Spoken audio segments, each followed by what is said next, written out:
Hello students, this is Brispal, lecturer of Applied Physics. Now I am going to give you some important questions of BTE.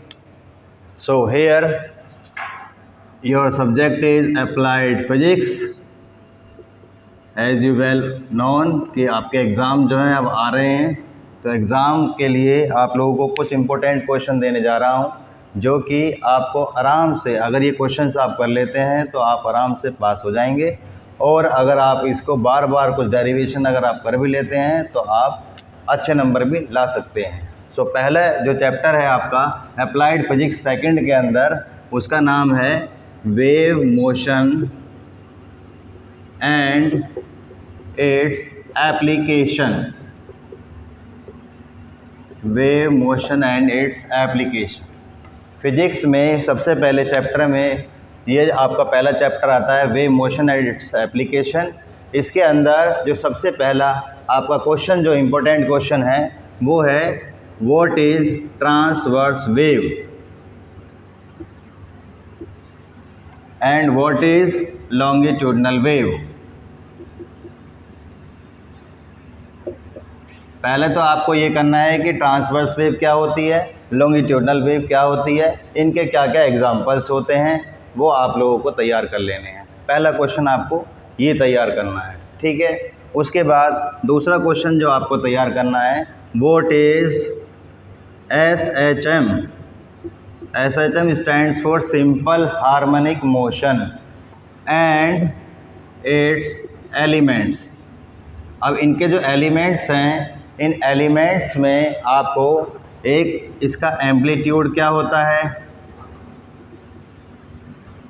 Frequency क्या होती है, इसकी velocity क्या होती है, और एक्सेलरेशन क्या होती है।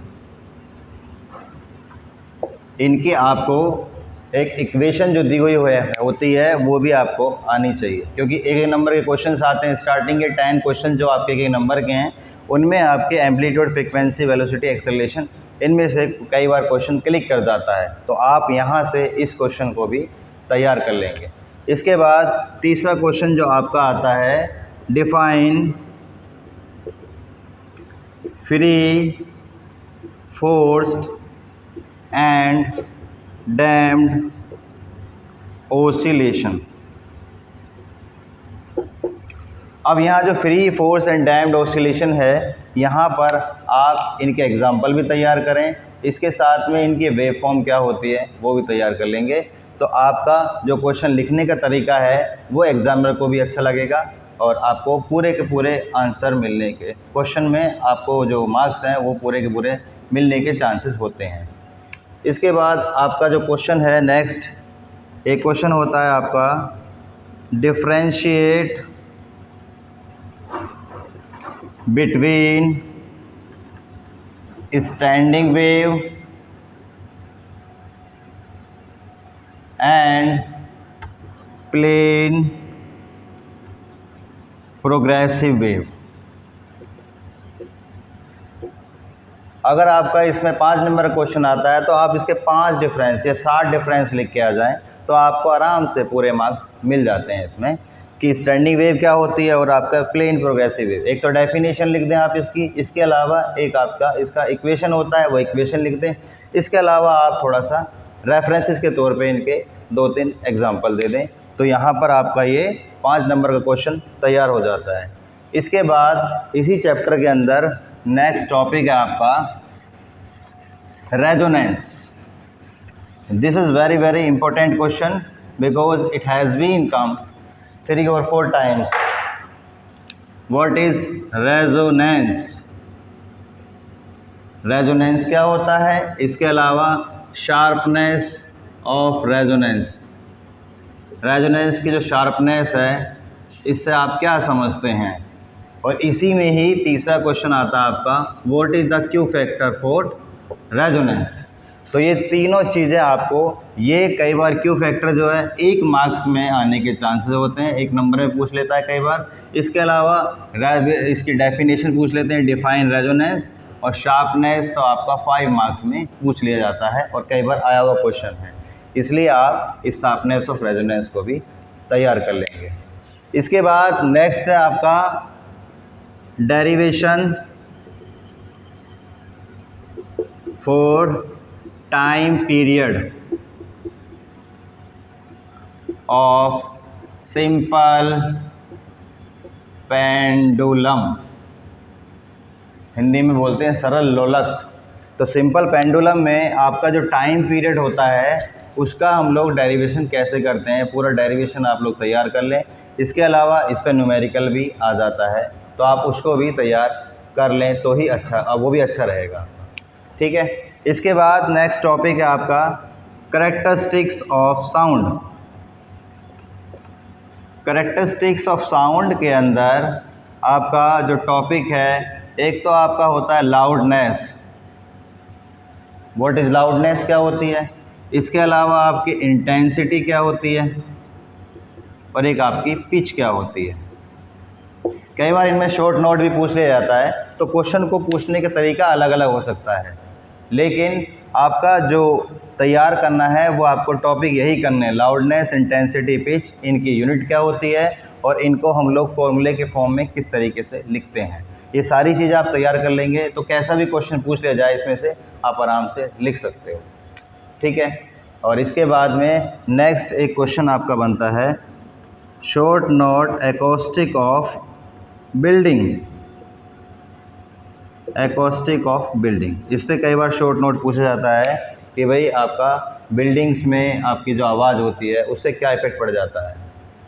ठीक है, एक क्वेश्चन ये होता है। इसके बाद आपका होता है next question what is echo, echo क्या होता है। इसके अलावा राइट द कंडीशन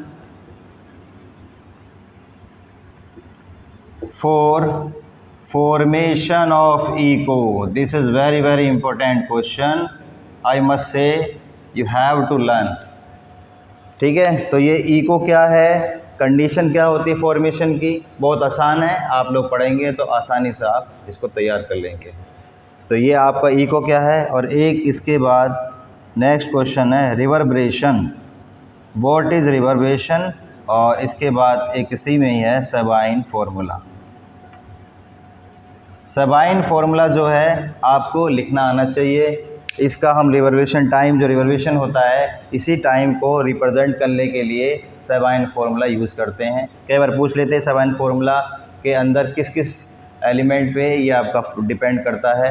और ये सारी क्वेश्चंस आप फर्स्ट यूनिट में आप कर लेंगे तो मुझे लगता नहीं कि इसके बाहर कोई क्वेश्चन आने के चांसेस हैं। तो ये तो था आपका पहला chapter wave motion and its application. Now second chapter का नाम है आपका वेव ऑप्टिक्स। अब ऑप्टिक्स का नाम सुनते ही बच्चों के अंदर एक फियर पैदा हो जाता है कि भैया इसमें तो लाइट की बात हो रही है और यहाँ पे क्वेश्चन बहुत हार्ड बन जाता है। तो ऐसा कुछ नहीं है। जो आपके ऑप्टिक्स है आपका वेव ऑप्टिक्स, इसमें मैं कुछ ही क्वेश्चन बताऊंगा, क्योंकि ये जो चैप्टर है आपका ये कम ही मार्क्स का है। तो इसमें सबसे पहले तो आपको करना है जो लॉज हैं आपके, जैसे लॉ ऑफ मेलस, एक तो लॉ आप ये कर लें। इसके अलावा आपका एक होता है स्नेल लॉ, बहुत इम्पोर्टेंट लॉ है आपका कि स्नेल लॉ क्या होता है। इसके अलावा आपका होता है वेबस्टर लॉ। वेबस्टर लॉ क्या है, एक ये भी तैयार करना है। ठीक है, तो जो भी आपके लॉज हैं इन लॉज को तैयार कर लीजिए। इसके अलावा कई बार पूछ लेते हैं कि भाई वो कौन से लॉज हैं, कंडीशंस हैं for which law of reflection takes place, reflection of law of reflection takes place. तो यहाँ पे जो भी लॉज हैं या कंडीशंस हैं वो आपको इसके अंदर लिख देनी है। एक क्वेश्चन आपका यहाँ तैयार हो जाता है। इसके अलावा इस चैप्टर के अंदर नेक्स्ट है व्हाट इज़ पोलराइजेशन। पोलराइजेशन क्या होती है ये तैयार कर लेंगे आप लोग। इसके अलावा पोलराइजेशन में हमारा ऑर्डिनरी लाइट से कैसे डिफरेंट होता है पोलराइजेशन, वो भी आपको इसमें बताना होता है। नेक्स्ट क्वेश्चन है व्हाट इज़ पोलरॉइड। पोलरॉइड क्या है और what are the uses of Polaroid. Polaroids के क्या क्या यूजेस हैं, ये क्वेश्चन भी आप इसके अंदर तैयार कर लें।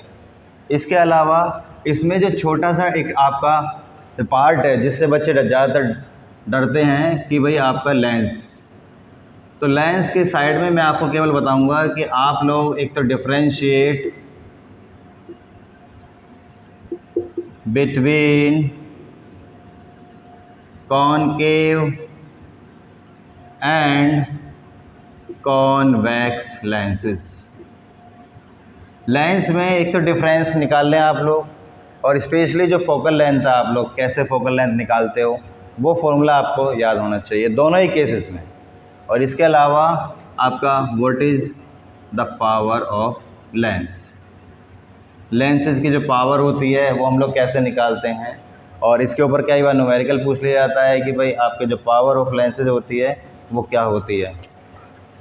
इसके अलावा नेक्स्ट क्वेश्चन आपका आता है एक, व्हाट इज़ कोहेरेंस। इसमें ज़्यादा क्वेश्चन नहीं बनते हैं, ये भी आपके कुछ डेफिनेशंस हैं, डेरिवेशन कुछ करना ही नहीं है आपको, केवल डेफिनेशंस हैं और कुछ थ्योरी आपको पढ़ लेनी है। व्हाट इज़ कोहेरेंस, कोहेरेंस क्या होता है। इसके अलावा इसी में ही एक आपका आता है डबल स्लिट एक्सपेरिमेंट। तो डबल स्लिट एक्सपेरिमेंट जो है आपका, इस एक्सपेरिमेंट को भी आप तैयार कर लेंगे तो आपका ये कोहेरेंसी जो आपका टॉपिक है ये यहाँ से कवर हो जाएगा। ठीक है, तो ये आपका क्वेश्चन यहाँ से हो गया है। इसके अलावा जो आपका एक क्वेश्चन लास्ट बचता है वो केवल आपका है डिफरेंशिएट या difference between diffraction and interference.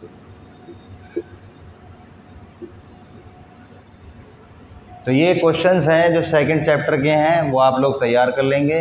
तो आपका पहला चैप्टर मैंने इससे पहले बता दिया आपको, और ये सेकंड चैप्टर था आपका, इसमें मैंने क्वेश्चन बता दिए। इन क्वेश्चंस के अलावा आपको मुझे लगता नहीं कि कुछ और तैयार करने की ज़रूरत है, आप इसे तैयार करिए और अपने एग्ज़ाम अच्छे तरीके से दिए। Thank you very much.